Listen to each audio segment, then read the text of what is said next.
Have you ever felt like you're just stuck in a loop, battling the same tech problems over and over again, no matter how clean the code gets? Well, today we're going to dig into a really powerful idea that the real source of our digital headaches isn't in the code at all. It's in the choices we make long before we even start typing. I mean, it's the question every single team asks themselves at some point, right? After all the late nights, all the refactoring, the shiny new tools, why do the same problems keep popping up? It's a seriously frustrating cycle. And we all know these symptoms intimately, don't we? The system that grinds to a halt the second you get a traffic spike. That spaghetti code base that everyone's afraid to touch. The platform that just can't scale. They feel like deep technical failures. But what if they're not? And that leads us to what you might call the technical illusion. It's this belief that because the symptoms look technical, the cause must be technical too. And honestly, that's where we so often get the diagnosis completely wrong. So, okay, if it's not the tech, not the frameworks, not the programming languages, then what is it? What are we missing here? It's the choices. It's as simple and as complicated as that. The quality of your systems is just a direct reflection of the quality of your decisions, way before a single line of code ever gets written. All right, let's peel back the layers and really look at this thing, this real root cause. We're about to uncover this sort of hidden architecture of choices that's quietly shaping everything we build. These are the moments that truly matter. I mean, think about it. The architectural blueprints we sketch out, the features we decide to prioritize, those tough trade-offs we make between speed and quality, even when we make a decision under pressure. Every single one leaves its fingerprints all over the final product. This quote just hits the nail on the head. By the time a developer is wrestling with a messy code base, the real problem isn't what's on their screen. It's the ghost of a decision that was made weeks, months, maybe even years ago. So how does one seemingly small choice blow up into a massive problem? Well, these things don't happen in a vacuum. They compound. It's like a tiny snowball rolling downhill, just picking up more and more speed and mass until it becomes an avalanche.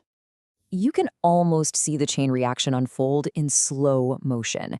It starts with one little shortcut, just to meet a deadline. That shortcut immediately becomes technical debt.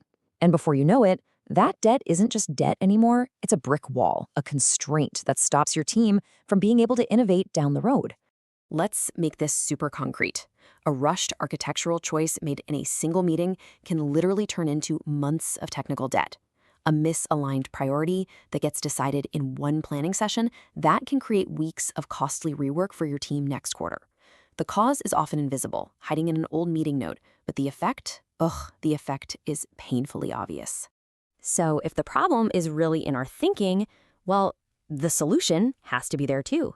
This means we need a fundamental shift in how we approach problems, from just treating the symptoms to actually going after the source. It's so easy to fall into the usual traps. We throw more developers at a project, but more people can't fix an unclear direction. We buy the latest, greatest tools, but the best tools in the world can't make up for a weak decision. The real solutions, they're not technical, they're human. They're about clear thinking, strong ownership, and having a long-term perspective. This all leads to a really profound shift in how we should see our jobs. We're not just building products, we're architecting the choices that allow great products to even exist. We have to become designers of decisions. And this, right here, is what separates the good teams from the great ones. The very best teams aren't just defined by how well they code, but by how rigorously they make decisions.